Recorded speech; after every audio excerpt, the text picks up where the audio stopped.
So welcome back to Pharmacist Diaries. Well, thank you for having me. I can't believe we're actually doing it face-to-face this time. I know. Post-COVID, we're finally here. Yeah. This was the plan originally, so I think having a face-to-face for this I've been looking forward to it. I know, and we've been trying to kind of get our diaries lined up for a little while now. You're busy, I'm busy. I yeah. think I try and have a Monday off, but my last 5-6 weeks have just been non-stop, like absolutely crazy. So I finally get a Monday to myself. I'm doing something I enjoy. I know, and I've finished kind of like decorating most of my office, and so we need a bit of soundproofing in here, but otherwise like we're good to go for kind of podcast, which is really exciting. This is your first videoed podcast. This is my first videoed face-to-face. Wow, okay. I'll take that. I'll take that on. Yeah, exactly. I guess we could kickstart the episode. I mean, we recorded in January of 2021, so just over a year ago. So maybe we could kickstart with what have you been up to for the last year? A lot. But yeah, give us a kind of a brief overview of what's been going on. This has been just over a year. I mean, most of it around that time was just lockdown, wasn't it? So in the sector I'm in, which is cosmetic or aesthetic sort of treatments, it was still classed or deemed as beauty treatments. So we were shut up until probably the 12th of April. And then clinics just went crazy after that. Like it was just a pile up of people who were looking to feel good inside and out. So fortunately, we were in a position where there was patients who still wanted to come back to us. So we were like 4 months just absolutely swamped, like 12-hour days. So it was intense, like absolutely intense. And I had like maybe a 3-day break in Malta last August. And even then we're getting messages going, come back, I've got this, I've got the weddings, and everyone's getting married and you name it. So we're having to be there for their journey, and just a lot of new projects that we've been sort of working on, which I'm guessing we were touching upon later on in the podcast. So I think lockdown was a great time for myself because it allowed me to sort of sit back, reevaluate where I am in my journey, what I want to do with myself, with my business and my team. And I think we were able to sort of just recalibrate, sit down, speak to the people that need to be spoken to, and come up with incredible new ideas and see where we could have gone with that. Yeah, I guess pre-COVID, like what did you see yourself kind of progressing career-wise, or especially with aesthetics and the clinic setup? What did you think was going to happen? And I guess a lot of changes would have been made, and actually better ideas would have come out of that because you have to think of more kind of innovative ways of working. Yeah. What were your initial thoughts? I think clinics aside, it was more the academy. We were in a very good position with the training academy. Reputation was massively growing at that particular point. We were partnering with some great institutions in aesthetics as well. So there was just continual growth. And I remember in 2019, we had a big PharmAesthetics Christmas get-together at Lucky Cat in London, which I think is Gordon Ramsay's restaurants. We had like a good sort of feeling and sort of community. The community's still there, but I think one of the biggest things most people in training platforms had to adapt to, be it teaching at school or teaching Pilates, for example, it was all videoed, right? So I think what it did allow us to do at that time was we were so face-to-face, so face-to-face with everything. And, we live in this world at the moment where everything is quick-paced. Everyone has a phone, everyone has sort of social media, and everyone's got this sort of like interactive type of components with the way that they're communicating with each other. So lockdown got us to bring the community even closer together through a series of online learning and just bringing the online learning to a whole nother level. And we're still continuing to try and do that. So there was that type of evaluation of where we are okay, we need to change things up a little bit more. And it was a very difficult period at that particular point, because we had to have a team of myself, my doctors, my organization team, and we had to sort of recreate everything. And now coming back into the whole face-to-face type of thing, we've still maintained that online learning to a whole new level and bringing that type of exposure to aesthetics to a whole new point as well. And I think I've really, really enjoyed that. And I think we're now coming up to a point now where we were in 2019 is probably going to kickstart in April, which we are in this month already. Yeah. Nice. Yeah, I mean, we did the same, obviously, with university, with King's, obviously, with the students. I mean, everything went to online learning. And it is a lot of work to adapt to from face-to-face to an online platform, because you need to just be so organised with the pre-recordings and what you're providing, and then having additional kind of like pre-reading or kind of like case studies or work that comes along with it. I think also attendance becomes an issue for students, simply because when you get into the habit of everything being pre-recorded, they manage their own time and their own schedules, and it's not like you have to turn up and sit in lectures from 9 to 5. Sometimes you could have a live lecture, but it goes up online and you only have a small number of students. So that adaptation's quite hard as a lecturer, because you really are looking forward to teaching 140 students, but not everyone shows up because they do things differently. And I guess that's part of being an independent learner and going into university and managing your own time, because pharmacy is quite driven with scheduling everything for us. I mean, when we went to uni, we were there all day, every day, weren't we? Yeah. I mean, my schedule was 9 to 6, 5 days a week. I'm sure yours was exactly the same. Yeah, I remember the university we went to, Hertfordshire. I remember everyone on a Wednesday used to get like half day or reading day or something. And I used to think, oh, that's so cool. Whereas we were 9 till 6 on a Wednesday and everyone's just, I don't know, doing whatever they're doing on a Wednesday, finishing at 12 or something. But we had to, our course was intense, like very, very intense. What I will say, the academy setup is very proactive type of learning. So we provide the tools for you. We provide the systems in place for you. Then it's really all about you to what you make of it. And the students who do really well with that, they are the students who are very well organized, know what they need to do, and then they progress accordingly. So it's a different type of university setup. We're sort of a student mentality. We kind of go into this type of way of being where like we're expected that we have to turn up to certain things, or we expect the teachers to have certain things in place for us.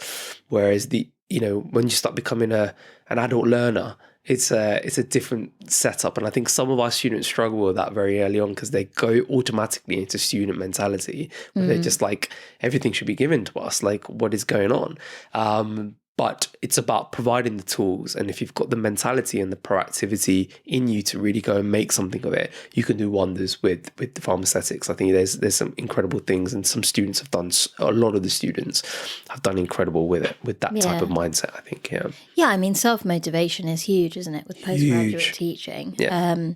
And there is the expectation that not everything's handed to you on a plate anymore. But I think it's quite hard for students of this sort of generation, which is different to, even sadly, it was only, 11 years ago that I was at university. Yeah. But the generation has completely changed and the expectation's very different. Even from a postgraduate point of view, or going into the sort of training pharmacist year, there is a lot of expectation on what are you going to teach me, and not actually what can I teach myself. And it's something that I'm always kind of bringing up from a university perspective, because it's how do we actually transition that mindset? Yeah. It's actually helping the students to adapt that mindset into, I'm now a professional. I'm now in a position where I have to advocate for my own career, my own learning, my own journey. And it's not that people are going to hand it to me or do it for me. Yeah. I need to be really, really self-motivated. So I guess you provide the online like lectures or videos and things like that, and people do it in their own time? Because most people will be working, won't they? We're still timetabled. There's a lot of structure to pharmaceutics. So when you apply for the application to join the academy, and if you're successful, there's a series of like 8 to 9 weeks of theory lectures before you even start anything. So, Okay.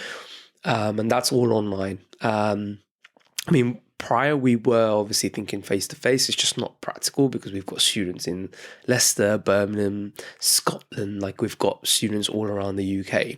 So it's just not practical. So what we do is we do set a timetable where myself, my other doctors that are lecturers, they will dedicate their time, usually in the evenings, where students have like a 2 to 3 hour lecture.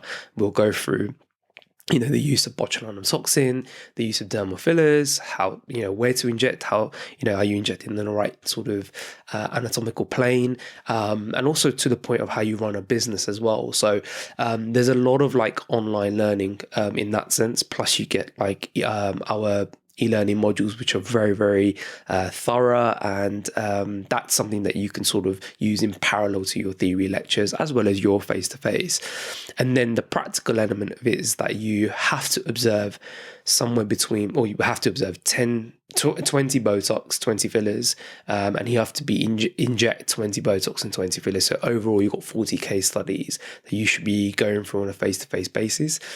So you get a mentor.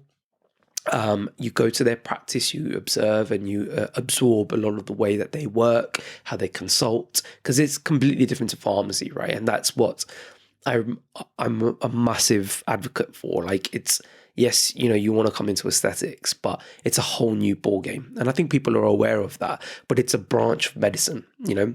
And I think the aesthetics is a doctor's world in some sense, because there's this mentality of, you know, this is what we do, but doctors, nurses, dentists, even pharmacists, they're not taught aesthetics in their university degree or maybe even in practice. This is a whole new branch, and I think coming into that type of process, there's a lot to learn. There's a lot to learn. So you've got to really sort of absorb what we provide you in regard to the tools and the information. And then the practical element of it is let the mentors and yourself just go with the flow, trust the process. You get to observe a variety of different models from different cases and start to build an aesthetic eye from it. And I think that's the biggest thing. And that's what differentiates a good injector to a great injector. Because I think something, you know, I've been doing this now for 8 years. And I think one of the things you start to realize is that you don't just inject to create a result. Does that make sense? So you inject to basically enhance or tweak a certain person's individual elements to their face, right? And it's creating that aesthetic eye over time for a series of different case studies will allow you to become a safer injector. And that's what differentiates, I think, the difference between going to a 1 or 2 day training course to maybe a 6 to 9 month diploma. So it makes you a better injector, a safer injector, and more ethical, I think, in the way you approach things. And that's what I've tried to encapsulate at PharmAesthetics UK, and really give this platform for students who really want to work hard and take it to the next level and work in this branch of, you know, whatever it is, medicine or healthcare. And I think be the best at that. That's always my mindset to that.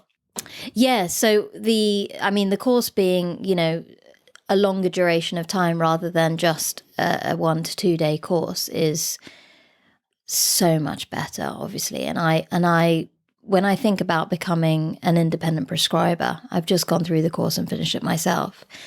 I mean, having sort of 10 or 11 years of experience within pharmacy and a variety of different specialties within that in hospital, and then having to think about the mentality of going from someone who screens a prescription from a safety point of view into someone who actually writes a prescription.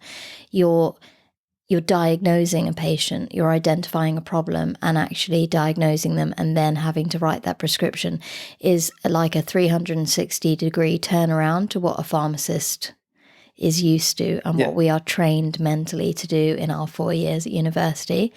And for me, just being on that course now, I mean, I teach on it, but I've recently obviously gone through the 9 months of being a student on the course, which is a great insight actually as a lecturer on that specific course at King's.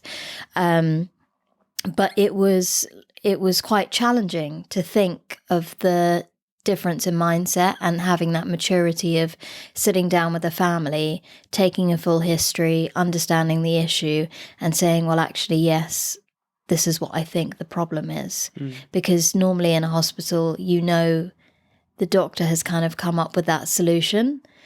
Yes, to some extent you rely on them for that diagnosis and you kind of confirm it, or you're the kind of second person that looks at it and thinks, actually, yes, you're right. If it is this diagnosis, these are the drugs that I would use. These are the guidelines that fit in with that. This is what the doses are in the BNF or whatever you're looking at. But you don't have that safety net anymore. You are the person who has to figure that out and then write the prescription for it. So it's, even after 10 years experience, I feel like, oh, wow, this is like a real difference. I'm going to be sitting with children who are palliative and prescribing them medications for symptom management and dealing with their parents, obviously, and identifying, is it a normal baby issue that we're dealing with versus actually, is this child having shortness of breath or anxiety due to the nature of their disease and being in a palliative, like, end of life state. And obviously, as part of my job, I'm really excited to set up clinics and have sort of like yearly medication reviews and things like that for patients and for families, and actually take away some of the slightly easier prescribing from the consultants, and I take responsibility for that. But even with 9 months of training, I know that first day that I write that prescription and the first day that we set up that clinic will be so daunting because it's still so different. You are expected to actually physically assess a patient. You need to touch them. Like, that's so different. And it's the same in aesthetics. Like, you're using medications that you might have been aware of, but again, they're still very new to you compared to what you do in the pharmacy degree. And I feel like it would be really challenging to be safe having done that over 1 or 2 days in a course, and then be expected to do a lot of kind of self-education on the side. So to have developed something that lasts multiple months, really heightens the safety aspect and brings in all the elements that we as pharmacists don't normally deal with. I think you're 100% correct. I think when pharmacists, especially our entry requirement, you need to be a prescriber or need to be on prescribing course. I think coming in the next cohort and the cohorts after, we're only accepting prescribing pharmacists. Before, we would accept students who were also enrolling onto an IP course, or we would provide a DPP or DMP as well.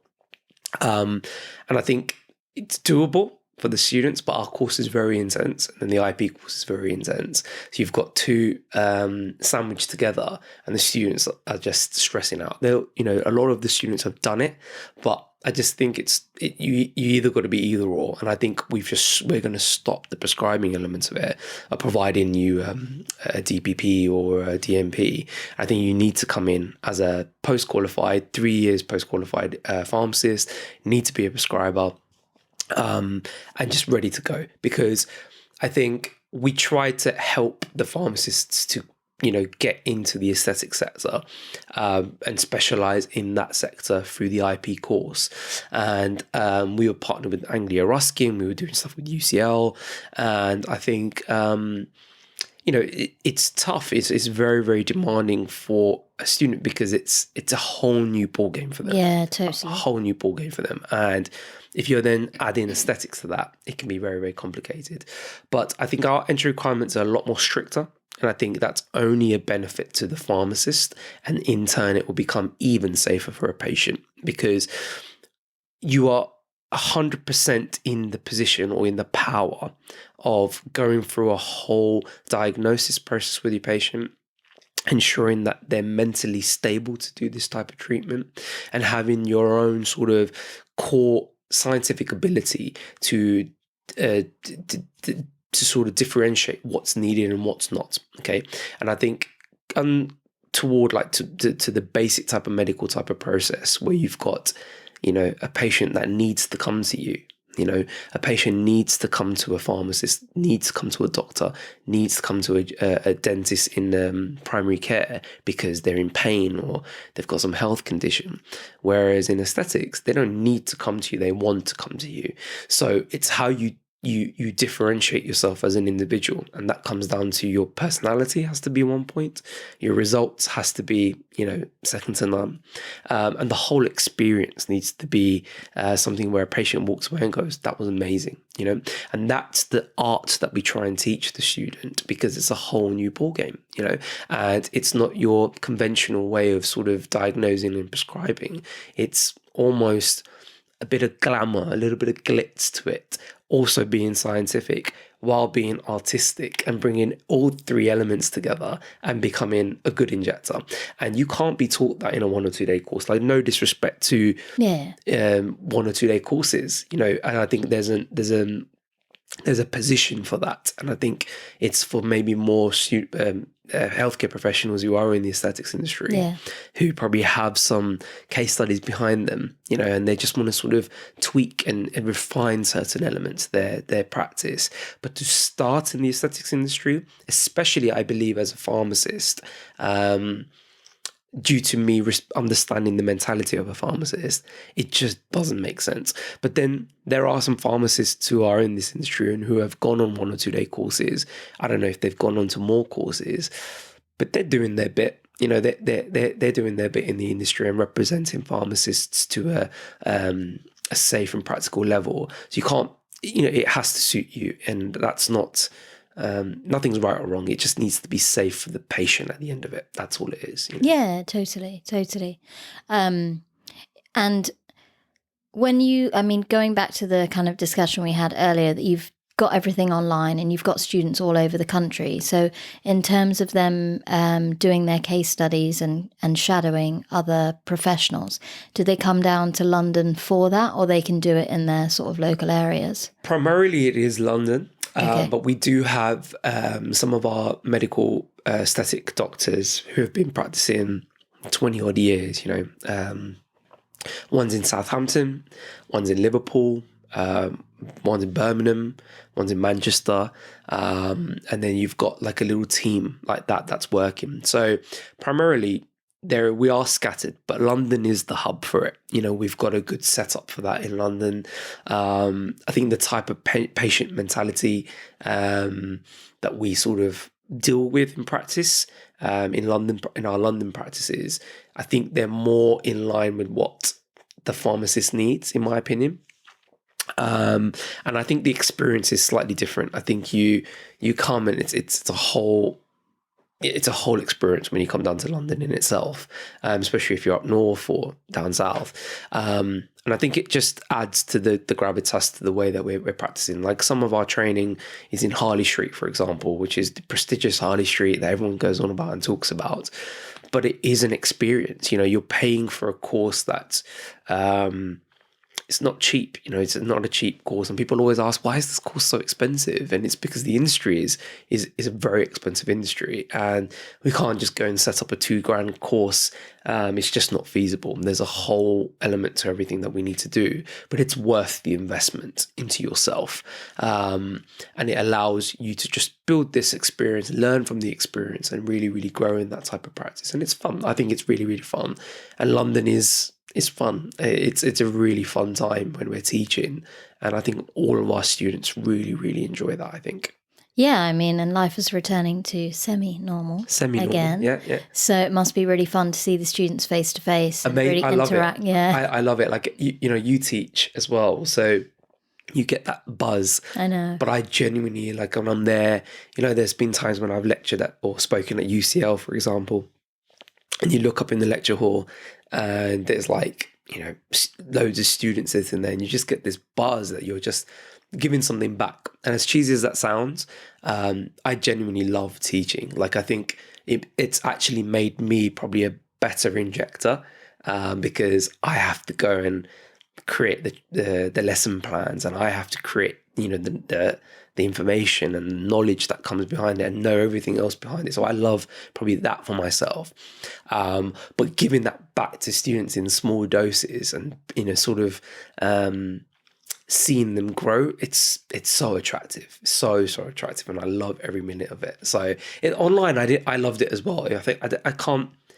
There's no difference to me, because you're still interacting with the patient, but when you're face to face, I love it. It's a whole new ball game. I'm with you on that. Yeah. I love the small workshops in the university setting, because you really get to know the students, and I love seeing their development and their growth, and I love it when they come back to me and say, well, actually, we went on a placement and we did this after working with you, and I'm like, oh, that's amazing. Like, I'm just so happy to see people change and develop into the professional that we want them to grow into. And obviously from an undergraduate point of view, that's really exciting. I think the business brain in me, when I see like a student come from nothing, like starting scratch, and then they're like earning a living a year later or a year and a half later, and they're starting to see patients, and they're starting to, a lot of our students that come through, they kind of want to transition from pharmacy to do this full time. And to see them maybe doing like 2 days of pharmacy and then the other day is aesthetics, and then they're bringing a living in. I think that's so attractive for me and very rewarding for myself, because as money doesn't make, makes the world go around, but it's not my objective. And this is what I always push for students, but it is like, it's a transaction for your hard work and reward, right? And the amount of work and effort that you've put in. And it's like beautiful to see when you see that. You're like, oh, they're actually like doing something. This is their job now. And that's like mind boggling to me, because it's like, I had to experience that journey in a very difficult way.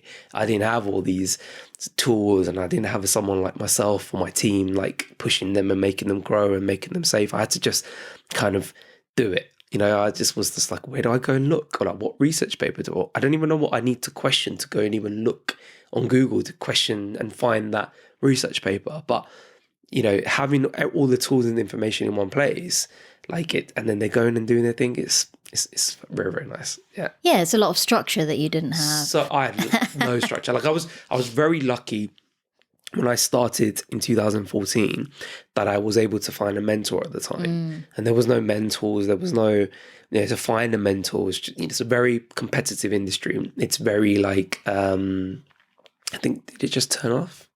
I think it's doing its own thing. Don't worry. Okay. I think it's plugged in, so it should be fine. It's turned off from here. The screen comes and goes. Okay. Yeah. Okay. What was I saying? The mentor. Yeah. So mentors come and go, and or you don't get an answer from a mentor or anyone you were trying to respond to. I remember I was emailing loads of people and trying to connect with people. And it's a competitive industry. It's a very competitive industry. So a lot of people are protecting their commercial ground, and they don't really want to maybe help people. But I was very, very fortunate to find a gentleman called Dr. Vincent Wong, who is now, skyrocketed to a whole new level as an injector. But I was with him, and he took me under his wing. He took me everywhere with him, and I was able to experience aesthetics in a whole new light, and he was able to support me and guide me. And that's how I was like, there's a need for this, there's a market for this, and a lot of people are struggling in this industry. In fact, statistically, it's found that 70% of people that come into aesthetics never progress, because they either lose confidence or something happens, or they can't transition from their work. So there's a lot of people that come in and spend a lot of money, but they don't actually progress in it, because there's no support and continued support. Because it's difficult to find, unless you're treating your sister or your mother-in-law or your best friend and keep doing that, it's very easy to potentially lose a little bit of traction in the way and the flow of the way you're injecting. And that's where a lot of people fall off. So to have mentors and have a system in place that can allow that, I think that's always favourable in any walk of life. A mentor is very important, whatever you do. Yeah, definitely. And what kind of things do you teach in terms of the business aspect specifically? Because that must be a huge, again, another huge aspect of learning for a pharmacist. I mean, I think if you've, got your own community pharmacy or something like that, then you've got that kind of mindset and you've got the experience. I think even sort of managing a pharmacy, you do learn lots of different aspects of business. But when you set up something on your own for the first time in a new area, a new specialist field, I think it can be quite overwhelming. And I assume actually a lot of the students that come through to you, are they quite young?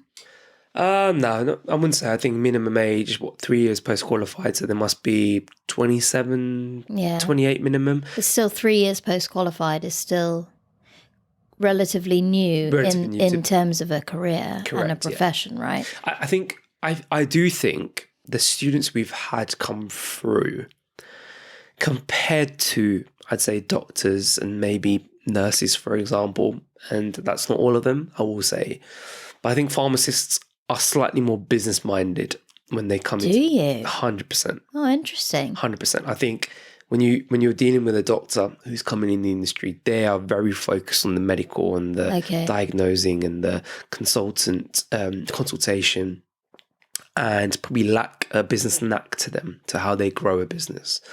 I'm not saying I started all of this with a business knack. I kind of loved The Apprentice, and I loved Dragon's Den, and I loved, growth and creativity. But I made a ton of mistakes, like a ton of business mistakes. I didn't have the right team around me. Maybe I didn't have a good accountant around me. Marketing, all these different things, and pushing yourself out there. And I think as a pharmacist, I think you do come in with a slight edge in regard to business growth, in my opinion, because a lot of the stuff we teach with our business modules, pharmacists pick it up quite quickly. Okay. But I think what we teach in our business modules and our business learning is a lot of my experiences of what I did wrong and know what's right now. I'm fortunate to have set up various different clinics around London and outside of London. So I've been able to scale my business growth. So I'm a walking, talking example that it can be done. And through that process, I've had to build a team around me that can help me with that, because I can't do it all myself. So I have a very good accountant. I have a very good marketing process. I have great connections and networking that I've done over a period of time to help business and myself and my personal business growth. Not just the academy, but my clinics, which are AMS Aesthetics. They've had to grow, and there's a lot of PR behind that we've been lucky to be exposed to. And I think teaching that to the students on a personal level from a pharmacist who's done it, and say, look, these are your pitfalls. Don't go in these pitfalls, go around it, and this is what you need to do. But you can only do that if you've got good people around you. Okay, so what we provide as part of the PharmAesthetics courses, we provide a business bundle, like a business box, and with that you get all my connections of my accountants, my marketing team, everything about that, and you're able to then potentially grow your clinic very, very quickly. Get your website sorted, get your logo sorted. We push you through that type of process. We talk about break-even points, your financial projections. We create an Excel document for you that you just have to go input your numbers in every week, every month, and keep on top of your accounts and understand what your cash flow is. Because in aesthetics, you could either be cash rich or product rich, or you need to have some flow in your business, right? So when I first started, I used to take cash, for example. I used to be cash rich, but nothing in the bank. Or I'd invest a lot of my stuff into products, not have a lot of people coming through. So I was product rich.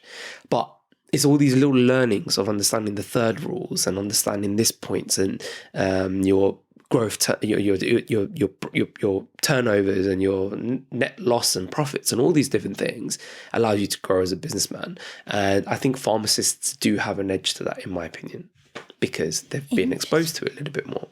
Interesting. Yeah. I mean, for me, sort of doing the podcast as, I guess, an entrepreneur and trying something new has been, it's been really fun. It's been really exciting. It's exciting. It's a creative aspect of my personality that I knew I had, but I didn't know how to mold it into my career. But you know, I've known you since university, and my memory of you was always you were, very approachable. You always have a calm demeanor about you, but you always were an organizer or someone that created things, right? Or created an event. You always had something in you where you were always entrepreneurial, maybe one point, but like second point is that you were a doer, and I think I'm not surprised that you've gone and set up a podcast like this, because I think you're one of very few pharmacists that do this, to my knowledge. Yeah, there's not many. I mean, in America, there's quite a lot now. Yeah. I haven't seen any other individuals doing a podcast in pharmacy. In the UK, there are organisations like Chemist and Druggist who started one, I think a little bit after I did. Yeah. Obviously, RPS started one, I think, during lockdown at some point. And there's a guy in Scotland who's been doing it for 5 or 6, 7 years. Jonathan? Yeah. Jonathan Lay? Yeah. Good guy. Yeah, definitely. So that's Pharmacy in Practice. Yeah. And his podcast is amazing. He's got, loads of episodes. Right. So there are a few role models out there. Yeah. In the US, there's loads. Yeah. Which is really exciting. They love a podcast. Yeah, they love it. They love it. But I think, like, personally, I didn't even really discover that I didn't really call myself a creative person. I didn't think of myself as a creative person. I didn't necessarily, like you say, like you thought of me as a doer or someone who's kind of like always active in ideas and things like that. But I never had that confidence in myself that all of those things were true. I don't know why. And I've only recently discovered it. And to be honest, I feel like my husband has probably reminded me on 1,000,001 occasions that, hello, like, get it together, Anisha, like, this is a great idea, like, roll with it. Yeah. So the podcast has brought a lot of confidence that I didn't really know I had, and I love it. I really enjoy networking. I really enjoy meeting people, having conversations. And I think when it comes to, I guess, students or young pharmacists or people who might be slightly not bored, but they want a change within their career, but they don't know where to go, is for me looking inside and looking at what I'm good at, but also what I'm super passionate about. Like, where are my skills? Like, what do I genuinely enjoy? And when I started this podcast, I started identifying all of these things about myself that I didn't know, but I was writing it all down, reflection on paper, like really thinking, well, what is it that I love about people? Like, I love people. I love students. I've been loving education, but where can I take that skill and that enjoyment and put it elsewhere? And with the podcast, the initial idea came from the fact that I used to teach MPharm students first years. They had no idea what pharmacists actually did. Yeah. They had no clue of the variety of jobs that you could go into. And at that point, I was like, how can we teach them this on a regular basis, where it's not like they have to attend a careers day to get that information? They don't necessarily have that much time to expose themselves to lots of different environments to get that knowledge and experience. To be honest, just even like the podcasts you've done on Spotify, I've listened to a few of the amazing pharmacists that you've had come through. Half of them, half the things I didn't even know a pharmacist could do. Like, there's some incredible ones, top of my head, I can't remember the names, but they're doing some incredible things with pharmacy. And I was, the common roots with pharmacy was always community pharmacy, hospital, maybe a bit of industry. There was not really much else you could really do with it. Like, now there's new types of ways of branching out into every corner of the area. So you're looking at, like, obviously aesthetics is one, the GP practice rule, the GP practice setup is also a new setup, a process with that where the pharmacists can conduct their own consultations and maybe specialize in an area. And then there's ones, I believe, doing like antimicrobial and some incredible pharmacists are doing like incredible work, I think. Yeah, and you expose that. Yeah, in a and positive way. it's so good. Like Yeah. when you think about every episode has a different career pathway. Every episode has someone who's doing something slightly different. I've got 60 episodes so far. That's 60 different careers. I Yeah. mean, it's genuinely amazing.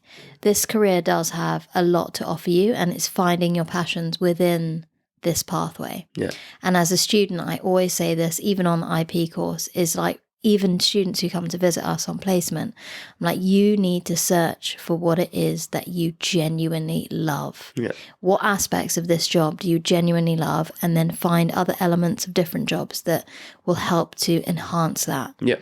For me, I genuinely love being with people. Yeah. I love patients. I love students. I need to be surrounded by humans. Yeah. End of story. I'm the same. Like, I just love it. I love people, and I think I love helping people. Like this is why we're doing what we're doing. But I genuinely lost love for pharmacy when I left university. I think I said in the podcast that we did on Spotify, I never got exposed to like hospital or any other environments. It was always community, and I embarked on my journey in and through community pharmacy. But I lost every love for it. I just thought to myself, what am I going to do with this? And you know, I'm guessing many other opportunities may have opened up down the line. The older you get, the more better pharmacists you potentially may get. Doors may open up. But I've always been myself a very I love creating something. I love something where something's a white canvas and you can just go and do, you know.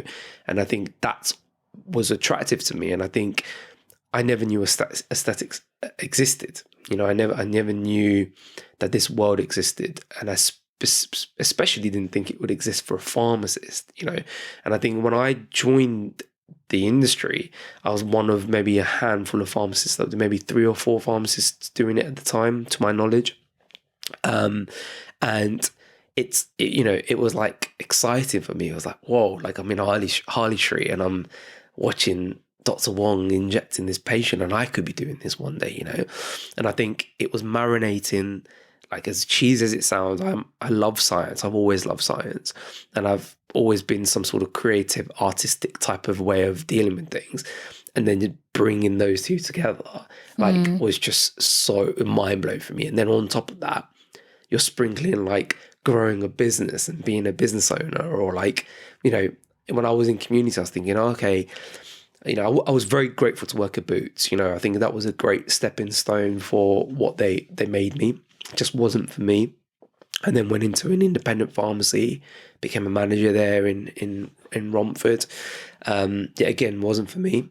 And I just, you know, I always wanted to do pharmacy or do something scientific, but I wanted to be with people, and I just couldn't see that happening with community pharmacy. And I mean, consultations and, you know, an MUR wasn't anything for me. It was a pressure. It was just like, we have to hit a target, you know. But can you imagine that, spending time with that patient and getting to know them, understanding their needs and what we can do to help them? That was like always attracted to me. So when aesthetics came calling, I was like, this is my life. Like, this is what I'm going to do regardless of whatever is happening around me. That is my life. Like, I got to make something of this. Yeah, well, you followed your passions. That's it, right? Well, very difficult. I think one of the things I always teach my students, or anyone who wants to come into this industry, is when I started this, I was 25, and very difficult time. I didn't know what was coming around the corner, but I was still 25. I wasn't married. I didn't have any kids. I didn't have major responsibilities like mortgages and things that I had to worry about at that particular time. So I was able to potentially take a leap of faith and just wish and hope that something's going to happen. And I think when you're put into that type of cauldron where you have to fight, or you just, you know, swim away in this hellhole of fire that's coming at you at every angles, you've got to make something of something, right? But I think most of the people that do come into any type of setup like this, or they want to skip to a different career, be it hospital or teaching or doing something with the IP course, it has to be a transition. It needs to be something that's a calculative risk that allows you to still have money coming in, allows you to pay for your basics, but allows you to pursue your dreams or your goals. And I went straight for my goals. I quit pharmacy completely, but I had some very difficult times coming around me, very difficult times. I expressed that in the podcast last time. Yeah. And I had to be the breadwinner. Like, I had to help and become one of the breadwinners. And when you've got nothing coming through, you're like, what have I done here? But you have to have that inner fire within you. You've got to have that inner belief to really understand and go, I can do something with this. You can't be stupid about it. You've got to be still calculative in the way you approach things. But there has to be a purpose, and there has to be this inner why of like why you're doing things. And I think every student that I come through now, they all want to run. They all want to run. They all want to start doing this and start doing that, and then want to quickly get into aesthetics. And I think I have to teach them, look, learn from experience, just transition, walk, and slowly you'll start to jog.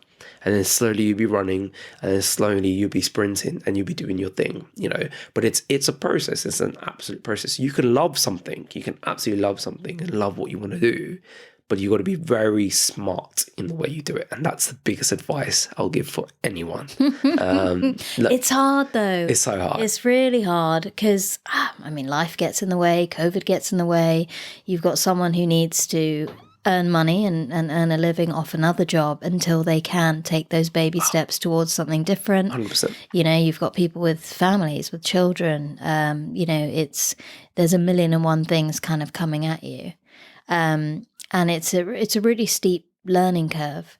And it's one that I will hopefully be able to transition towards because I love this podcast. Yeah. And eventually I'm trying to see my future and what it's going to look like. And I love hospital pharmacy and I love education. And I wish I could do all three and the podcast, but it's really challenging to do that and be a parent of now will be 2 children and a wife and do it all. If you were, say, 24, 25 and you didn't, no major responsibilities as such, children, etc., and you were in this position right now, you have got a podcast, you've got hospital, and you've got the love for education, what would you have done? I probably would have done something quite similar to you. I probably would have quit and followed my passion if I thought that it would take me somewhere very exciting. If I thought it would take me somewhere very unique, because I like doing jobs that are quite unique. Yeah. I love being in a very niche area. So like pediatrics is quite niche, but to go into palliative care is niche. There's 10 to 15 of us in the entire country. Yeah. It's very niche and I thrive in that environment. So when I look at kind of like jobs that I've done, working in Formula One, super niche, working. And super cool. Yeah, right? it's super cool, super fun. Like I've loved doing different things, like, leaving the UK and flying out to Dubai on a whim with no job for, my fiance, we'd been together for 3 years, but the entire 3 years was long distance. And just taking that leap of faith. Yeah. And I'm, a bit risky. I 100% know that my 24 or 25-year-old self would have said, take the risk, because you can always go back to a hospital or an education-related job. And with no other kind of responsibilities in terms of like finance with my own house or children, there's no way that I wouldn't have taken up that opportunity to be like, boom, let me try it. And you touch upon a great point there also. We've worked really hard to get our MPharm. We've got our GPHC registration. And if anything, touch wood, was to not go our way, we've always got our medical background to fall back on. Definitely. We've always got that GPHC number that we can go and do something, And I think that's what allows us to just maybe push ourselves a little bit more and see what happens. As long as there's your responsibilities are taken care of. I'm a massive advocate for like go and do, just don't worry about things and be smart about it, but go and enjoy something that you really want to do and really make something of that. Because when I come back from holiday, and I land early in the morning, I genuinely get up in the next day with a spring in my step, because I'm like, I'm going to work. Like, I genuinely love getting up in the morning and going to work. Like, I love every second of it. Did I have that when I was in community pharmacy? No, I didn't. I personally didn't, and that wasn't my passion. It wasn't something, I think it paid the bills at the time, because I was young. I was like newly qualified, and Boots had offered a good contract at the time. But it wasn't something that would wake me up in the morning. I think now I found something that I love to get up to and do something with. You only just get better, right? Like, you put so much into it because you genuinely enjoy it. And I think that's very, very important. But it's not easy for everyone, like, it's all well and good to say, oh yeah, go and find your dreams, and, go and find something that you love. But listening to podcasts like yourself and understanding the different avenues you can actually go down, maybe mental health pharmacy, or, or dermatology pharmacy, or something along those lines. You can enjoy so much of it. You just got to, like, go and believe and just do it. That's what I'm a massive advocate for, in my opinion.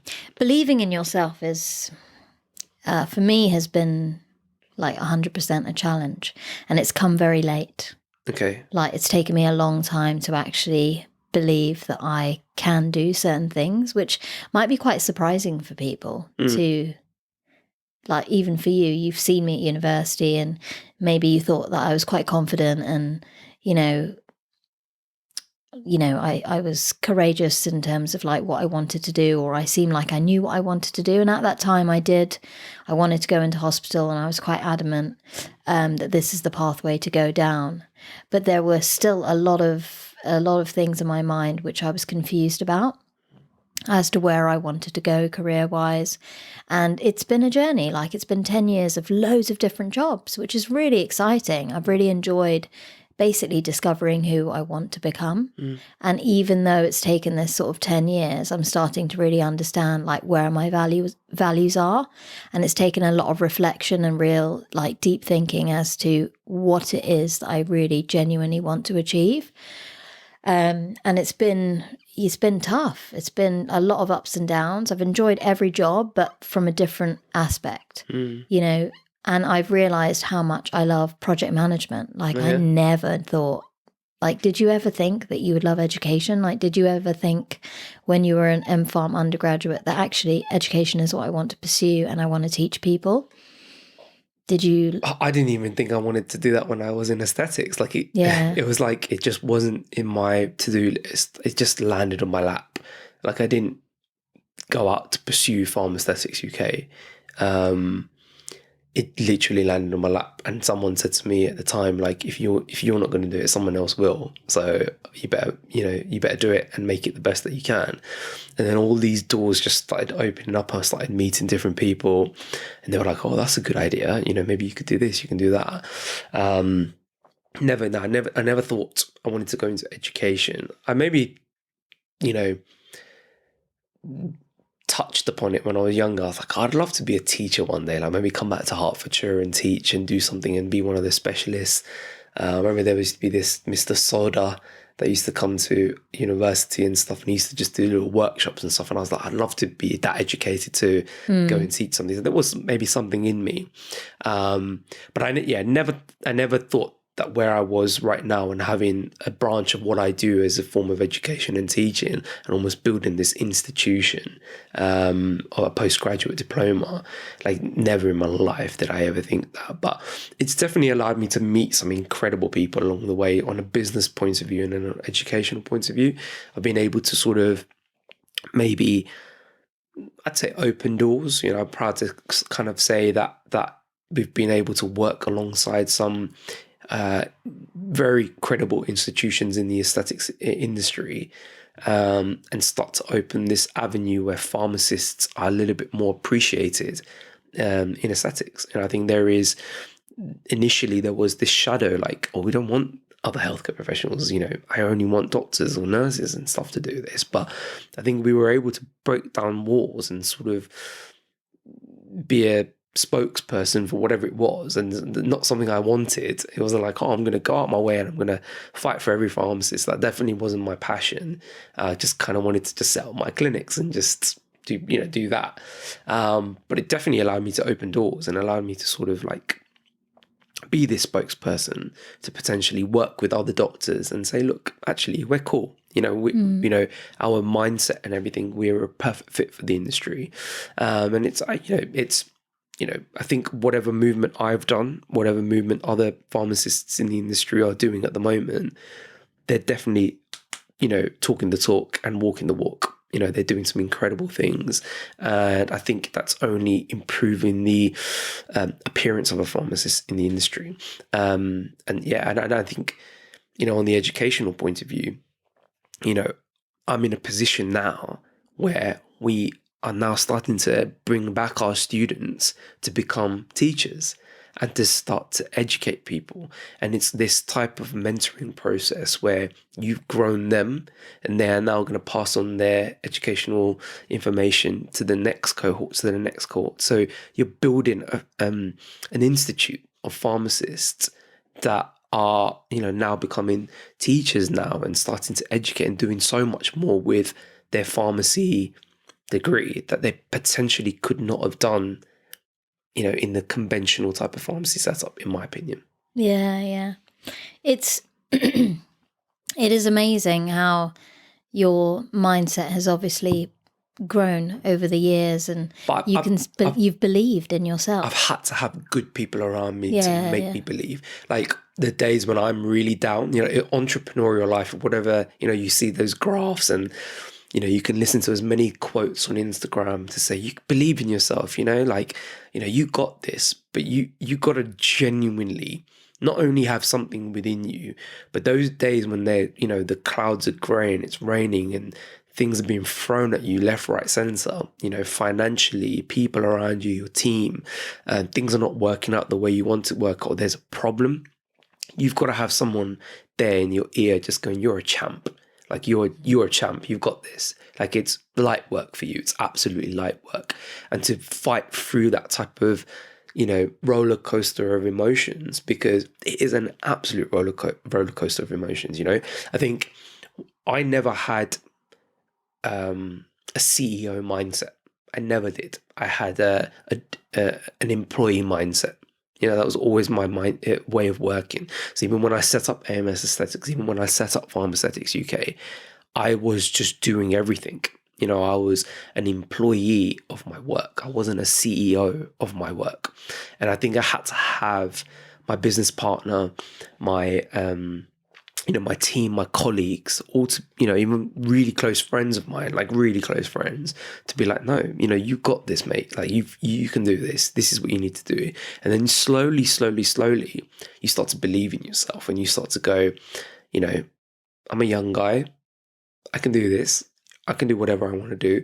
And your mindset completely shifts. And the moment you become CEO mindset, you start to delegate things. You start to build a team around you that can do the work alongside you.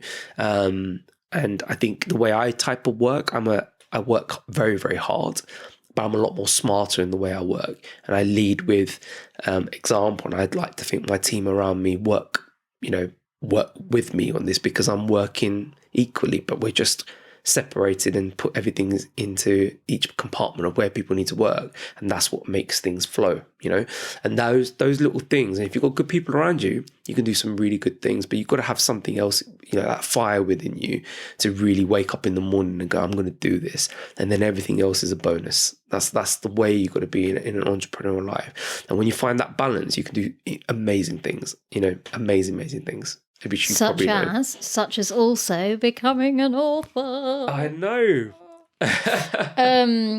So this is a simple guide to the world of aesthetics for pharmacists.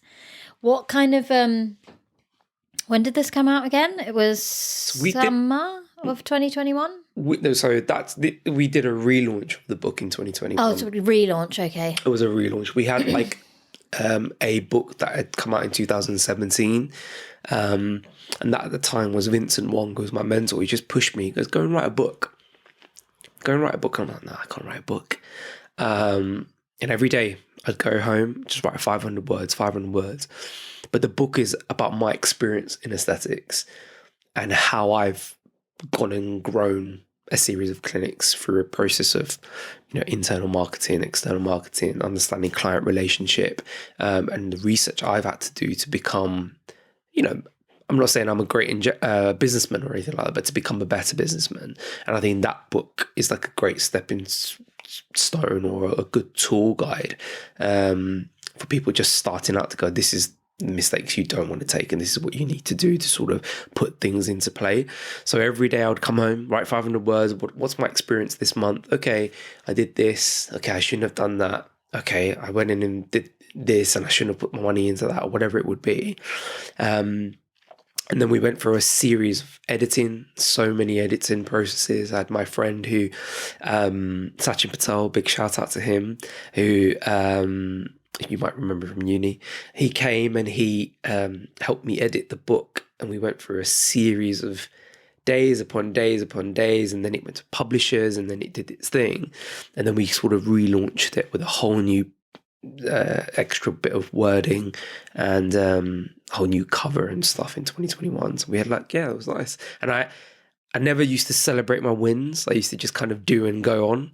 And then one of my close friends, she was like, you need to celebrate your wins. So of course you do. You do. Who wouldn't? This is a huge win. This is a huge win. I used to always just have an idea, implement it or try to implement it. And then I used to just go, okay, what's next? But I was never happy because I was always just chasing something that, whatever. But now I do. I implement it could be the smallest win. I could done an extra 10,000 steps in the day or something. I'm like, right, I'm going to go and celebrate that because that's just what I do. And I think we did a little book launch for that. Yeah. It was so much fun. It was I remember actually. Oh yeah? Yeah. Because I think it was on Instagram or social media, you had pictures up and you celebrated face to face, right? Yeah. It was it was in that intermediate stage where we in the were summer allowed to meet. Yeah. But it was about to close that you couldn't really meet. So we did a small group of us, just close friends, people who've been there through my journey. And we just celebrated. And I remember my friend at the time going, dude, you're an author. I know. I was like, oh, that's mental. And when you go on Amazon and stuff, your book is there. And connection. I mean, connection is a major kind of key to success. Having those people around you, your mentors, and good people who are supporting you and kind of push you along the way 100%. Through the good and bad. It's an absolute necessity. Yeah. I mean, for me, it's like having your own little tribe. That's what me and my husband call it. And because we're both podcasters and though we're on different journeys in terms of what we want to achieve and the topics of conversation are completely different, we've started kind of networking with other people who are on the same sort of journey as us in terms of personal development. Right. And having that kind of tribe and that network of people who are growing as an entrepreneur has been really amazing in terms of connection. Yeah. Really amazing in terms of seeing how other people are growing and them encouraging you encouraging them, sharing ideas. All of that is an absolute necessity towards becoming the person that you want to be. And even going back to the point where I guess you didn't believe that you were a CEO, this point in itself for anything that you want to achieve in life is you need to actually see yourself and actually call yourself that individual. Like if you never run before and you kind of want to start your journey, start calling yourself a runner. Yeah. Because you will then build those stepping stones towards getting there. But in your mindset, you're already there. Yeah. You have to shift what's in your perspective and not think, I can't run, I'm not good at this. Yeah. And turn that negative into a positive. It's so easy for us to potentially, it is difficult. It is very, very difficult. I think for me personally, I'm quite I wouldn't say I'm shy, but I'm very private and I am shy. I'm not a very out there type of person. I don't post loads of stuff in my personal Instagram and all that type of stuff. But for work, I brought that into my work life as well. And with this stuff, with social Instagram and stuff, you have to put yourself out there, right? But I used to always feel a bit shy doing that. And I used to maybe feel like if I do this, it comes across quite arrogant or, you start to sort of question every little motive that you do, because you start to think, oh, what if someone else says this, or it just doesn't suit me, or whatever it is. I remember someone just saying to me, look, dude, you're a young British Indian guy, you know, you've got something about you that can potentially, like, people will love. Just do it. Just go out there and start to, like, post a picture of yourself doing something. And I never used to do that. I used to just be maybe before and after pictures or something like that.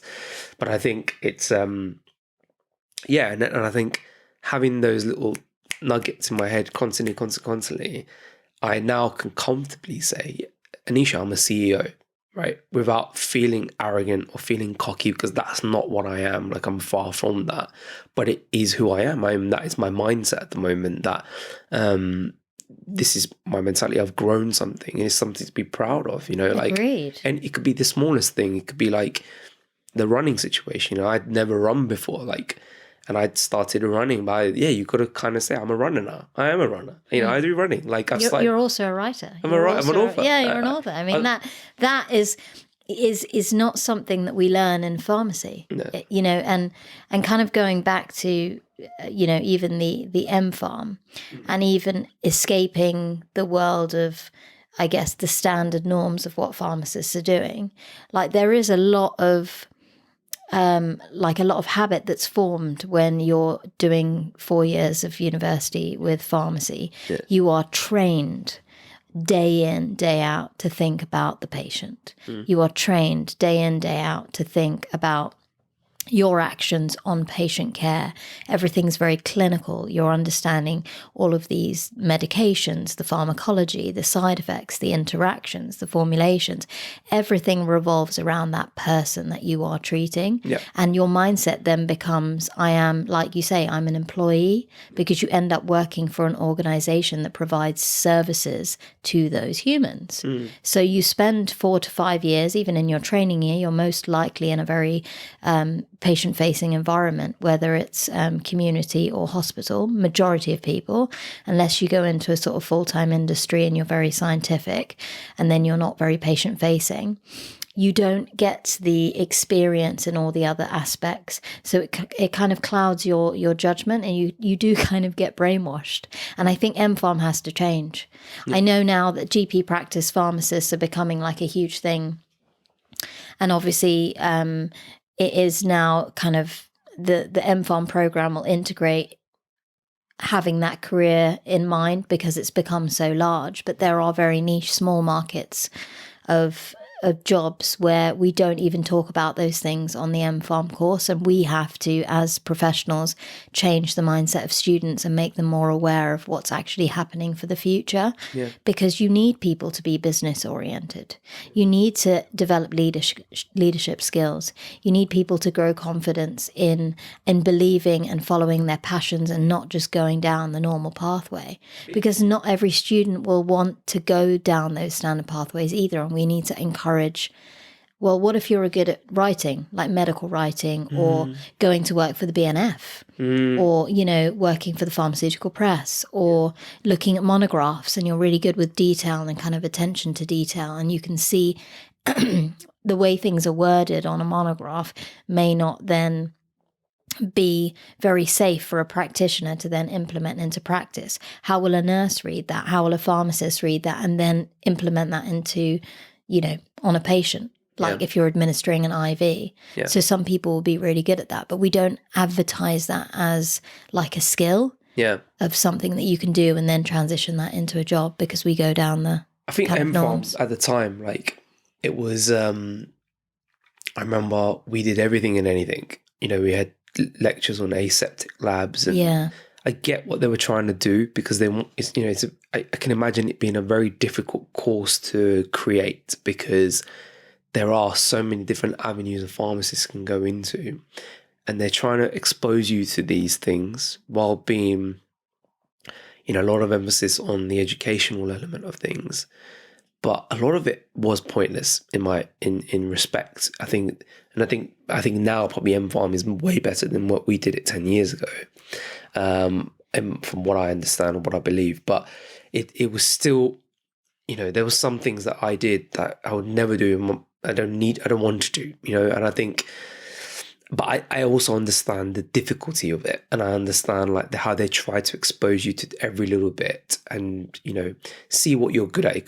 There was writing element of it, you had to write essays and all this type of stuff. Then there was the I can't remember what the lectures. Consultations. There were your OSCEs, you've got your lectures. And then there were like exams. Dr. Griffiths. I can't remember what he used to teach. Chemistry. The chemistry stuff. Organic chemistry. Right. So you've got like little bits that you need to do and want to do. They're the basics. But like once you're in the big wide world, like you've got to, what are you going to do with that? Like where do you bring all these, you're going to bring your aseptic stuff into community, but no, you're not, because it's finding out what you're good at and then becoming good at that. But like the comment you made about like leadership skills and stuff, like even like pharmacists that going into the GP practice, like a lot of my friends, they're just doing like product switches, or they're just making sure that the GP surgery is saving money, or they may be doing a few MURs and stuff.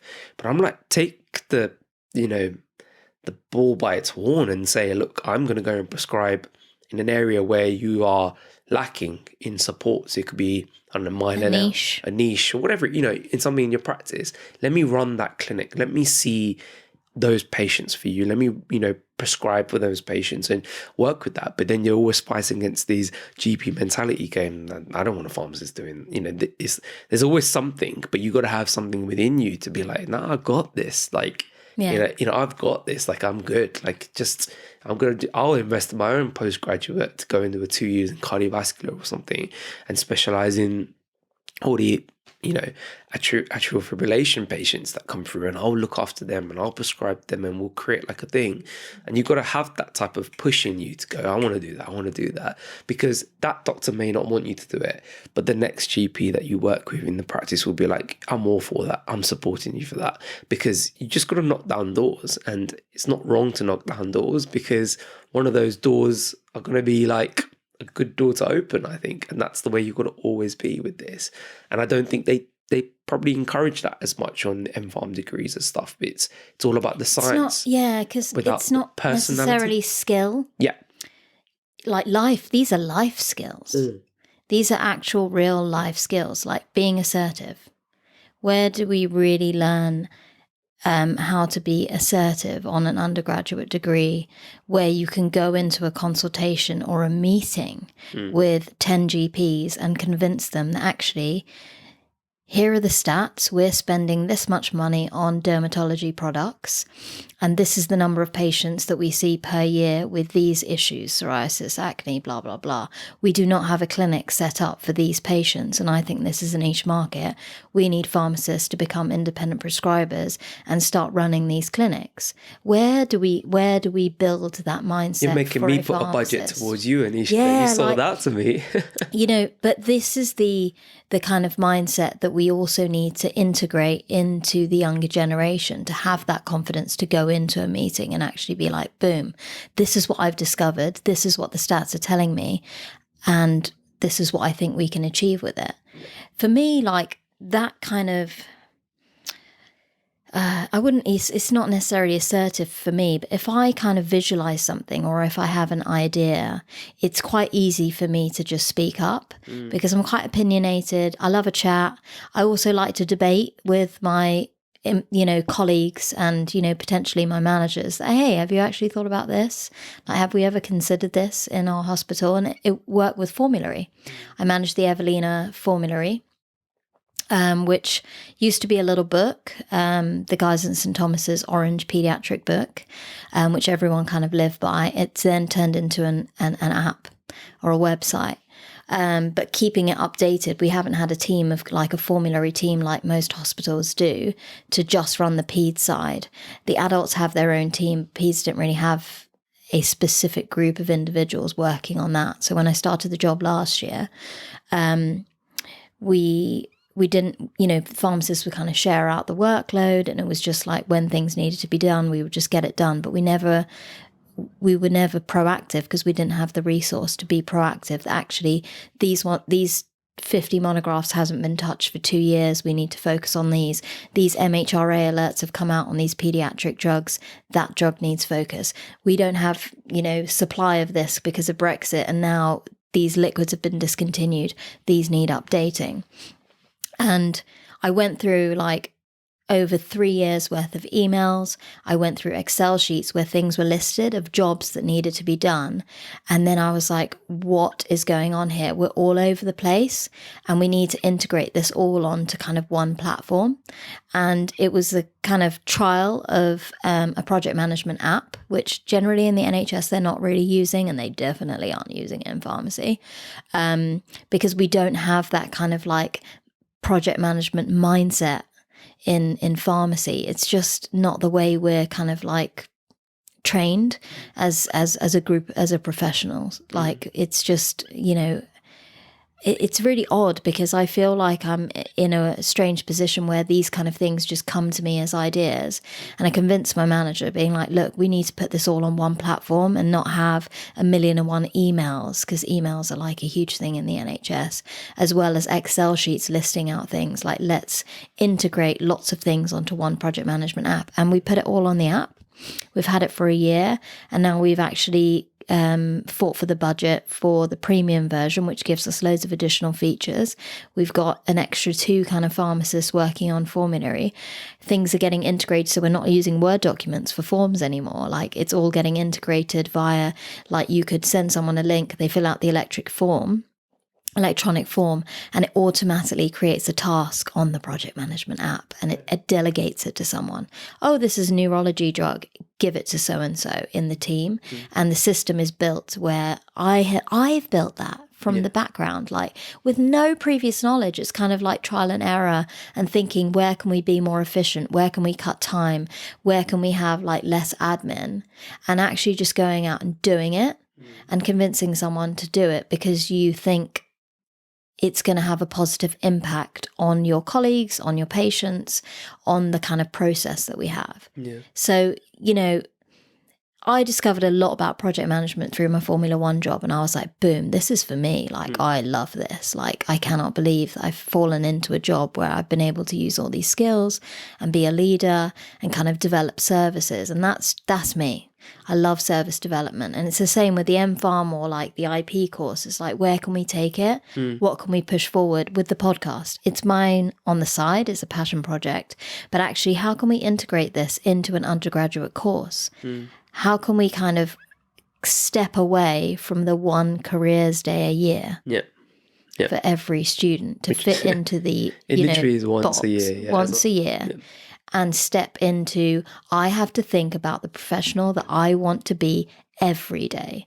I want to educate myself on everything that happens in pharmacy and then make the right decisions for me going forward. That's where I'm at. Like, and when I talk about it like now, I'm like, wow, I'm really passionate. I'm like going for it, you know, in conversation with you. But this is where I feel like everyone needs to think the same way as we do, is that like, find the things that you get really excited about and take the steps that you need day by day, hour by hour, if you have to move towards the goal that you want to achieve. Even like when I qualified and I got straight a job into Boots, and I was made to run a pharmacy in Clacton, for example,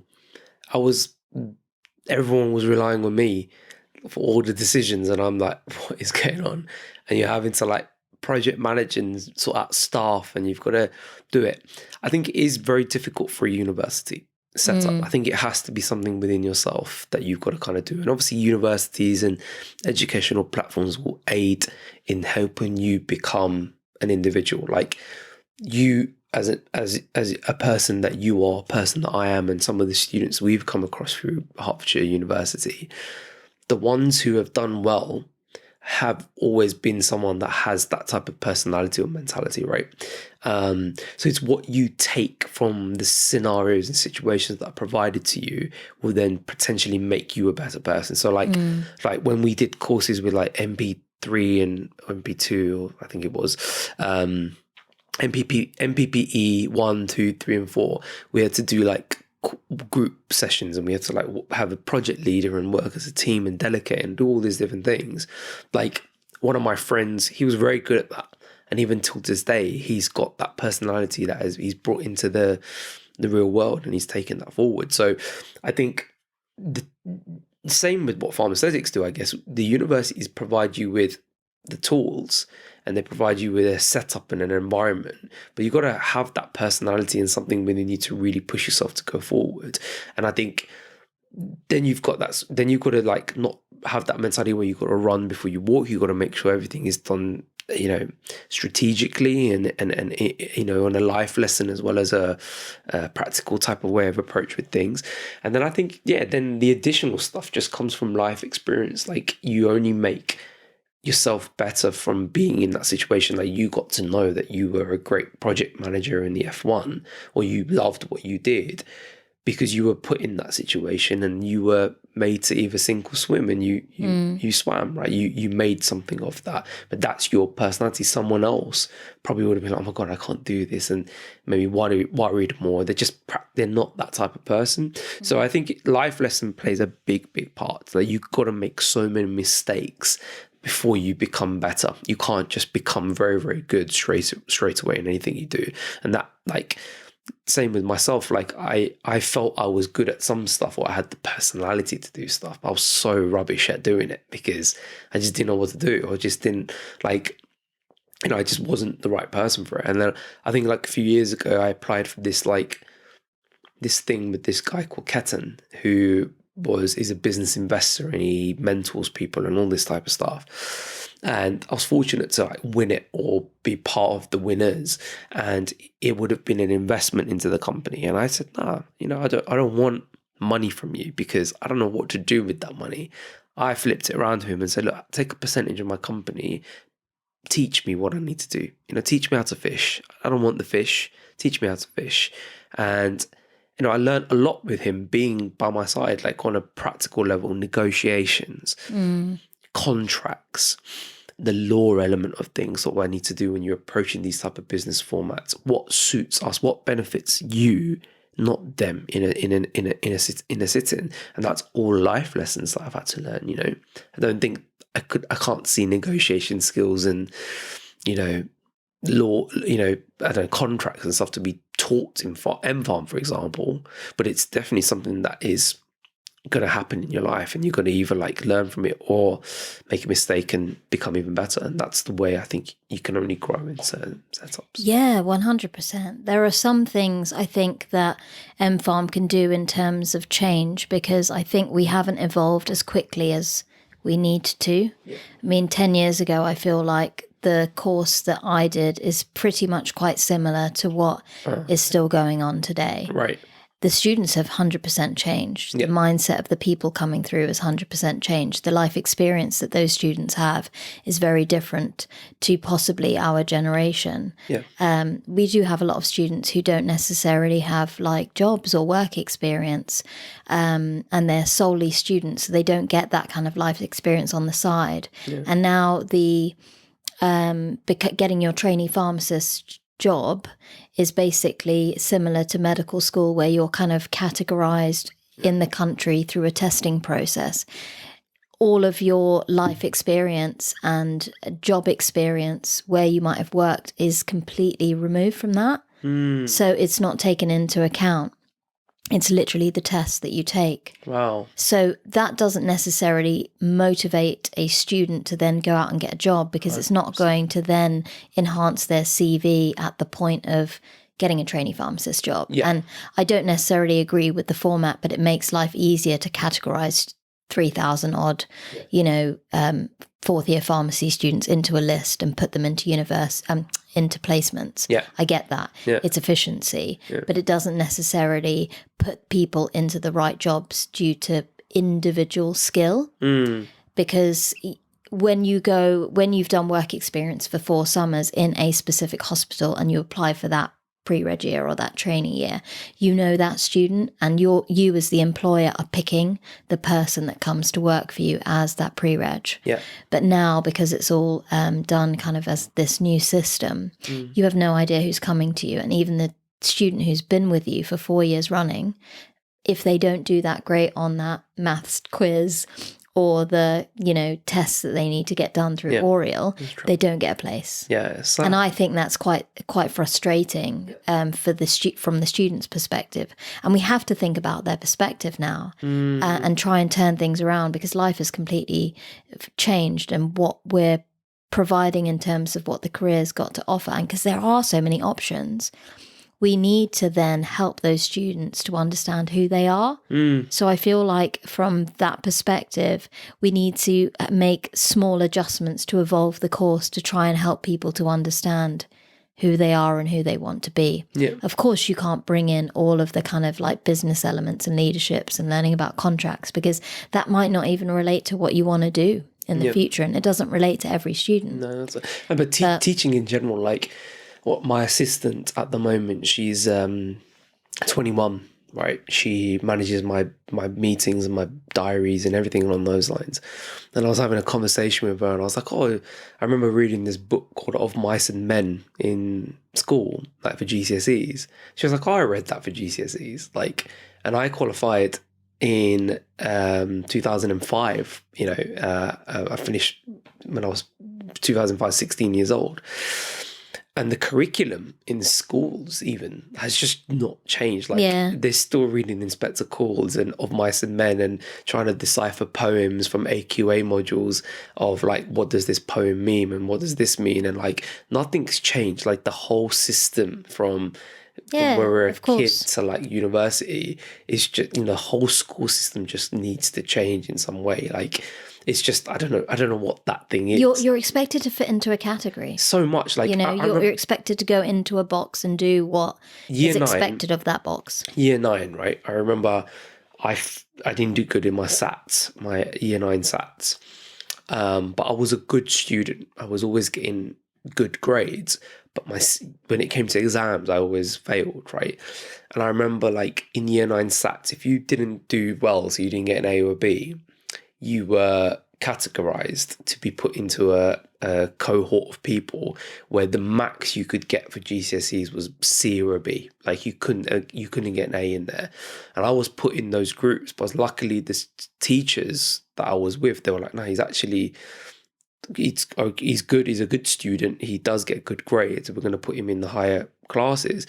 But like, it makes me think at that point, like, if I was put in those classes and the max I could get was like a B, for example, and I couldn't get more than that, how messed up is that? Like just because I'm not good at exams, but everything, essays and general sort of day to day, I would have not been able to do what I do today because I just felt that I didn't have the teachers who may not have believed me at the time. They didn't allow me to do that. And I think that's messed up, like categorizing, you know, very, very early on. You're made to like always revise for an exam, and like, you know, it's so much pressure for a student in this day and age. But a lot needs to change. A lot needs to change from school up to university, and definitely a few things with them. A lot of things there need to be changed. And even if it's not necessarily that things change, it's having an open mindset as to what could be done or could be trialed to improve what you're providing. And stopping the amount of pharmacy schools that are opening as well. Like, what's the need? Like, I think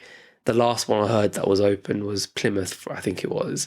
Like, I'm pretty sure another pharmacy school has opened up. Like, why do you need 28, 30 pharmacy schools? Like, do you agree, or do you... I don't know, to be honest, because I don't even know the stats of like how many pharmacists are required, but I assume it will be linked to GP practice roles now, because there are so many GP practice pharmacists coming out that we need universities to kind of link up with getting people out there and doing their job.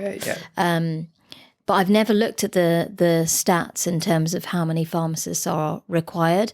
But there's loads of jobs, like in general in the pharmacy world, which obviously you haven't kept up with, which is great. I try to. But there are loads of jobs. There is an endless amount of kind of, if you look at the NHS jobs website, there's loads of jobs available, which is great. So there is definitely a demand in comparison to other countries as well. Like in the US, if you apply for a community pharmacy type, a retail pharmacy role, you're competing against potentially 150, 200 other candidates who are begging to get a job. We're still in a really good situation where there are multiple opportunities available. I'm surprised. Which is amazing. Yeah. Okay. So, happy days for us. Yeah. And it does give you that opportunity to then move around within different networks and different, employers, so that you can trial different things, which is great. I mean, in terms of the education, I just think having an open mindset is really, really valuable. And from someone who's listening to us, is, like you said, life experience helps to mold you into who you become. And a lot of the things that both of us have been through have been life experience. Yeah. And just, to be honest, I think thinking outside the box. Yeah.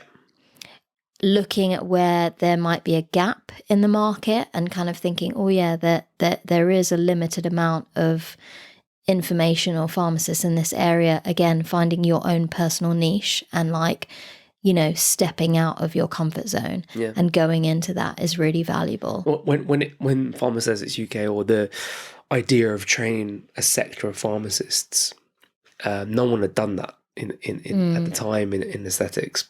You may have had training institutes that included pharmacists alongside dentists and doctors and etc. But there was never an institution just for a pharmacist, led by a pharmacist. And there was definitely a market for that. And I think people are maybe opening up little things now for pharmacists, and they're doing their different things. But I think we were pioneers in that. We were. I saw something there, and I was like, oh, we can really do something like this through the experience of everything that we did. But yeah, you gotta look at what you've got in front of you, what ideas you can bring to the table, how that will impact and help people along the way. And if there's a demand for that, go for it, like you did with your formulary. Everything, there was a need, there was a demand for that, and you went and done it. And I think having that type of mindset as a pharmacist and going out there, not just sticking there and putting labels on a box respectfully, like thinking, what else can you do with that? Where should I go and do my independent prescribing course and maybe bring in to my private, into the community setup, like private practice, where we do stuff with the patients, maybe do more travel clinic stuff as an IP, or, healthcare, or diagnosing, or, go out there and start to look outside the box. And you can do incredible things as a pharmacist, especially as an independent prescriber. Once you're an independent prescriber and you specialize in an area that you specialize in, no one can stop you, right? And that's what I tell my pharmacists that come into aesthetics. Like, no matter what people say, oh, we don't want pharmacists doing this, etc., etc. At the end of the day, you are a prescribing pharmacist that specializes in aesthetics. Your ability to prescribe for botulinum toxin and the ability to manage complications while still being a GPHC pharmacist and having your code of conduct and ethics that we need to follow, with the patient being the center of our care and what we're doing, there's nothing stopping you in what you want to do. No matter what anyone says, they can't stop you from that. If you're not a prescriber and you're not independent in your way of approaching things, it's very difficult in anything you do, right? You just got to get to that barrier, push that barrier, become a prescriber. And a lot of doors, I think, always opens up as a pharmacist or any healthcare professional in that sense. I guess, we've been chatting for ages. Yes, it's been fun. And we can continue for a long time, but I'm mindful of time for you and for me. It is your day off today, right? It is my day off today, yeah. What do you think that the future holds for you? What are your don't give away too many ideas now, but where do you kind of see yourself kind of growing over the next few years? I like that question. Because every year I sit down in January and I go, right, what's my next plan? What I will say is we've been working on something for the last 2 years, which I think is going to change the game for aesthetics, not just for pharmacists, but other healthcare professionals. And that, again, was me seeing something a gap in the market where I thought, actually, we can really do something with this. We're working on something which I can't say too much about at the moment, but I will say when it launches, it's going to be revolutionary, in my opinion, and in a lot of other people's opinions, accordingly to what I've done market research with this product for. So I'm really excited for that. I think PharmAesthetics UK I'm really excited to start to bring in our old students or our old cohorts of students and start turning them into trainers and start to expand accordingly and give pharmacists coming through massive opportunity of really having this streamlined approach of not just learning and building clinics, but having this route where you can become trainers, you can become teachers, you can have opportunities. I think we've built some incredible partnerships along the way, and I'm really excited to sort of see where that particularly goes. There's some exciting projects that we're working with our partners, and I think that type of link for pharmacists, I think there's going to be invaluable support there to make sure that they grow in the aesthetics industry even more than they're growing now. I think for my clinics, we've just a couple of weeks ago, actually, we signed the contract to set up a clinic at the Shard. So so we are now we can now officially say that we are the highest clinic in Western Europe and the UK, which I think is a wicked tagline. And that was years in the making, but I was really proud of that. So that's another clinic that we've added to our setup. So I'm really excited with that. The view is incredible. Like, it's literally treatments with a view. So it's like they've converted. So we're part of Shangri-La Hotel, and they've converted a bedroom into our clinic room, which I think is beautiful and stunning. And that was a little tap on my back. I actually shed a little tear for that, because I was like, oh, that's incredible. You know, that's like a little achievement for myself. And we're looking for, I think, the next steps with my clinics in line with PharmAesthetics UK, because we've got some really exciting opportunities coming up for our students in line with what I do with my clinics at the moment, which I can't say too much on at the moment because we're just signing contracts and stuff. But I think that it's going to really accelerate our pharmacists coming through in the industry and really give such a massive support. So I'm really excited for that, and allow them to like grow in this industry even quicker, even better, and even more support, which I think is what's needed at times. So there's a lot of things that are happening.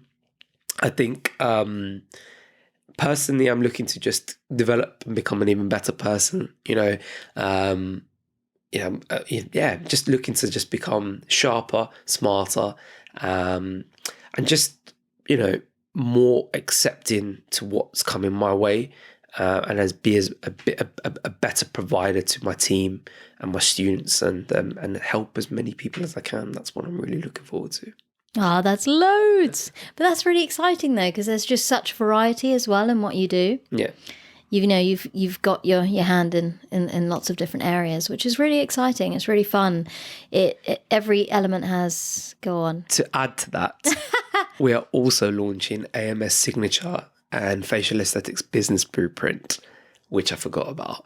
But that is all coming under the AMS Academy Group umbrella. So we'll have PharmAesthetics UK, AMS Signature, and Facial Aesthetic Business Blueprints. So PharmAesthetics UK will be the level 7 diploma in aesthetic medicine. AMS Signature will be like one-to-one artistic approach to injecting for people, which is incredible. And then Facial Aesthetics Business Blueprint, aka FAB, is going to really take your business to a whole new level. That's what I do want to say before I forget. Love it. Yeah. Love it. Oh, well, I'll end there in excitement, because that was just loads. But thanks. You asked me a question that just opened my eyes. Like, I never say seen your excitement. But it's like I'm excited for the projects. It's like we've been working on it for years, and it's just adding these little nuggets along the way that can really, like, I think it's going to be cool. It's going to be really cool and fun. Yeah, I'm excited for you. I look forward to seeing the journey, and thanks for making the time for me today. Hey, thank you so much for inviting me to be your first face-to-face videoed podcast. I'm a massive fan of what you do. Thanks. Really am. Always have been. And I'm really excited to like see where you go with this. I really see like so many little doors opening and avenues where you can really touch upon. And I'm really excited for you. Yeah, well, I've got maternity leave to come, so Pharmacist Diaries. I hope that I will have a lot more time. So I'm hoping to boom what I do. Yeah. With the time that the maternity leave will give me. Cool. 100%. I'm going to be working towards some exciting goals in that time. Really, I'm excited. We'll catch up again next year, shall we? Shall we? Should we make it a yearly thing? Yeah, we should. Let's see if the people want it. People may not even view in and be like, I'm tired of this guy. No. Let's do it.